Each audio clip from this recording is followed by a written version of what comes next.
23वीं SCO summit में आप सबका हार्दिक स्वागत है। पिछले 2 दशक में एससीओ पूरे एशियाई क्षेत्र में शांति, समृद्धि और विकास के लिए एक महत्वपूर्ण प्लेटफॉर्म के रूप में उभरा है। इस क्षेत्र के साथ भारत के हजारों वर्ष पुराने सांस्कृतिक और पीपल टू पीपल संबंध हमारी साझा विरासत का जीवंत प्रमाण है। हम इस क्षेत्र को एक्सटेंडेड नेबरहुड ही नहीं, एक्सटेंडेड फैमिली की तरह देखते हैं। एक्सेलेंसीज, एससीओ के अध्यक्ष के रूप में भारत ने हमारे बहुआयामी सहयोग को नई ऊंचाइयों तक ले जाने के लिए निरंतर प्रयास किए हैं। इन सभी प्रयासों को हमने 2 मूलभूत सिद्धांतों पर आधारित किया है। पहला, वसुधैव कुटुंबकम, यानी पूरा विश्व एक परिवार है। यह सिद्धांत प्राचीन समय से हमारे सामाजिक आचरण का अभिन्न अंग रहा है और आधुनिक समय में भी हमारे लिए एक नई प्रेरणा और ऊर्जा का स्रोत है। और दूसरा, सिक्योर यानी security, economic development, connectivity, unity, respect for sovereignty and and territorial integrity and environmental protection, यह हमारी अध्यक्षता का थीम और हमारे एससीओ के विजन का प्रतिबिंब है। भारत ने इस दृष्टिकोण के साथ एससीओ में सहयोग के 5 नए स्तंभ बनाए हैं। Startups and innovation, traditional medicine, youth empowerment, digital inclusion तथा शेयर्ड बुद्धिस्ट हेरिटेज। एक्सेलेंसीज, भारत ने एससीओ की अपनी अध्यक्षता के अंतर्गत 140 से अधिक कार्यक्रमों और सम्मेलनों और बैठकों की मेजबानी की।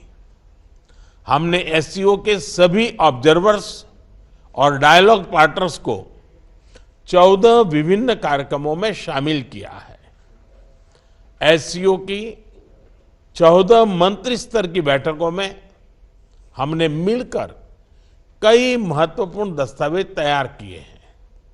इनसे हम अपने सहयोग में नए और आधुनिक आयाम जोड़ रहे हैं, जैसे ऊर्जा क्षेत्र में इमर्जिंग फ्यूल्स पर सहयोग, ट्रांसपोर्ट के क्षेत्र में डीकार्बनाइजेशन और डिजिटल ट्रांसफॉर्मेशन में सहयोग, डिजिटल पब्लिक इंफ्रास्ट्रक्चर के क्षेत्र में सहयोग। भारत का प्रयास रहा है कि एससीओ में सहयोग केवल सरकारों तक सीमित न रहे, लोगों के बीच संपर्क और गहरा करने के लिए भारत की अध्यक्षता में नई पहलें ली गई हैं।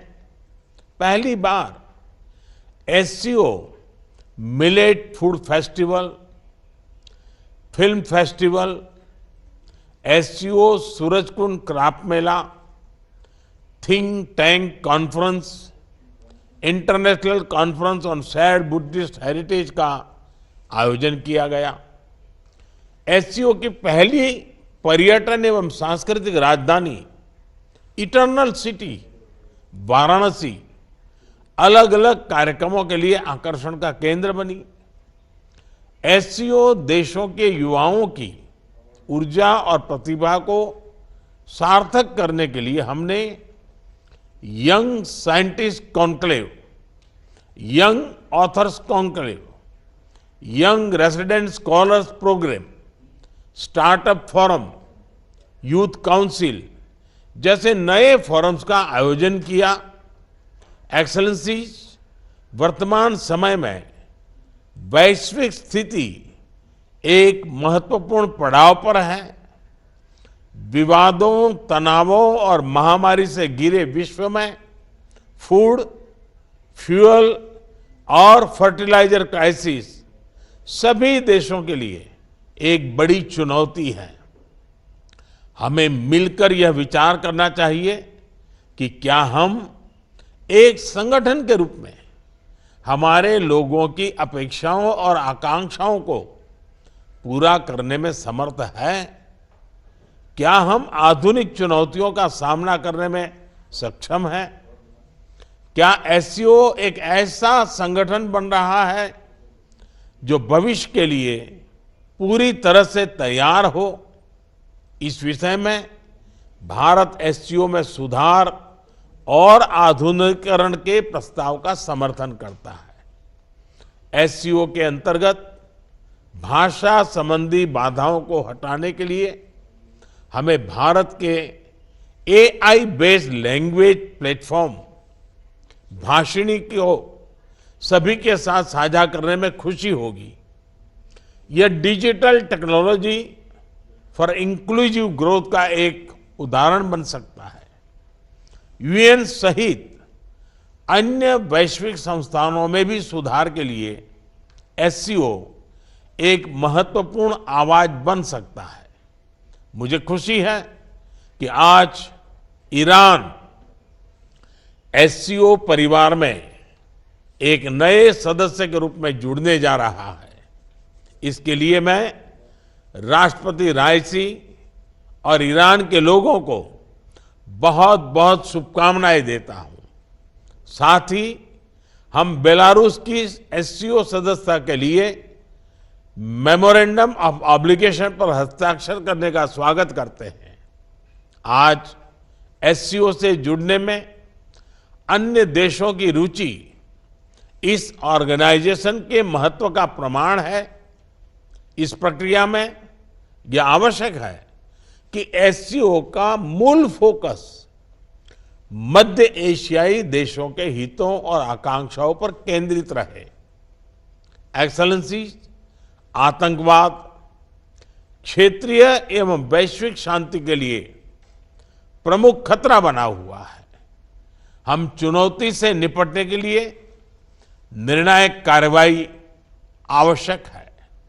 आतंकवाद चाहे किसी भी रूप में हो, किसी भी अभिव्यक्ति में हो, हमें इसके विरुद्ध मिलकर लड़ाई करनी होगी।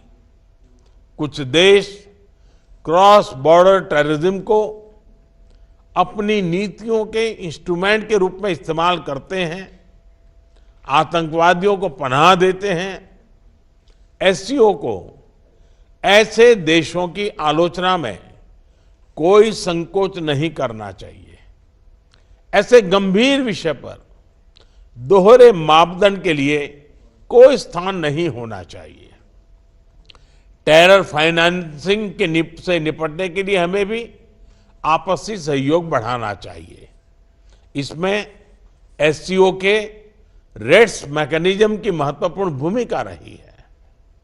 हमारे देशों के युवाओं के बीच रेडिकलाइजेशन के फैलावे को रोकने के लिए भी हमें और सक्रिय रूप से कदम उठाने चाहिए। रेडिकलाइजेशन के विषय में आज जारी की जा रही ज्वाइंट स्टेटमेंट हमारी साझा प्रतिबद्धता का प्रतीक है। एक्सेलेंसी, अफगानिस्तान की स्थिति का हम सभी की सुरक्षा पर सीधा प्रभाव पड़ा है। अफगानिस्तान को लेकर भारत की चिंताएं और अपेक्षाएं एससीओ के अधिकांश देशों के समान है। हमें अफगानिस्तान के लोगों के कल्याण के लिए मिलकर प्रयास करने होंगे।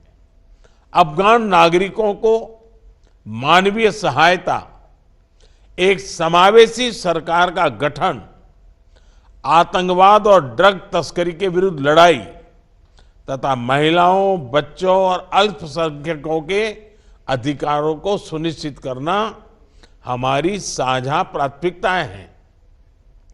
भारत और अफगानिस्तान के लोगों के बीच सदियों पुराने मैत्रीपूर्ण संबंध रहे हैं। पिछले 2 दशकों में हमने अफगानिस्तान के आर्थिक और सामाजिक विकास के लिए योगदान दिया है। 2021 के घटनाक्रम के बाद भी हम मानवीय सहायता भेजते रहे हैं। यह आवश्यक है कि अफगानिस्तान की भूमि पड़ोसी देशों में अस्थिरता फैलाने या एक्सट्रीमिस्ट विचारधाराओं को प्रोत्साहित करने के लिए उपयोग न की जाए। एक्सेलेंसी, किसी भी क्षेत्र की प्रगति के लिए मजबूत कनेक्टिविटी का होना बहुत ही आवश्यक है।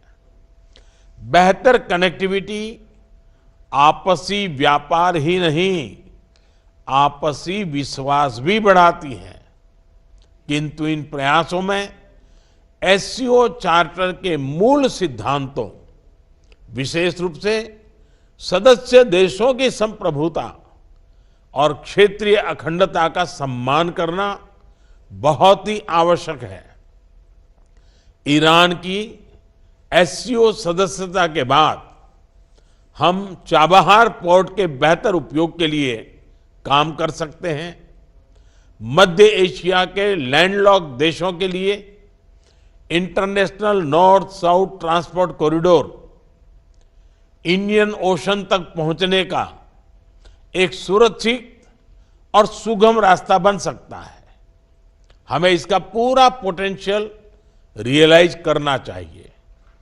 एक्सेलेंसी, एससीओ विश्व के 40% लोगों और वैश्विक अर्थव्यवस्था के लगभग 1/3 का प्रतिनिधित्व करता है और इस कारण यह हमारी साझा जिम्मेदारी है कि हम एक दूसरे की जरूरतों और संवेदनशीलताओं को समझें, बेहतर सहयोग तथा समन्वय के माध्यम से सभी चुनौतियों का समाधान करें और हमारे लोगों के कल्याण के लिए निरंतर प्रयास करें।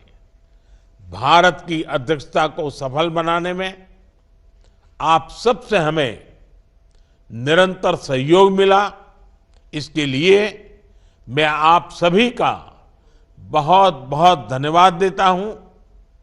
मैं एससीओ के अगले अध्यक्ष कजाकिस्तान के राष्ट्रपति और मेरे मित्र प्रेसिडेंट तोकायेव को पूरे भारत की ओर से बहुत बहुत शुभकामनाएं देता हूं। एससीओ की सफलता के लिए भारत सभी के साथ मिलकर सक्रिय रूप से अपना योगदान देने के लिए प्रतिबद्ध है। बहुत बहुत धन्यवाद।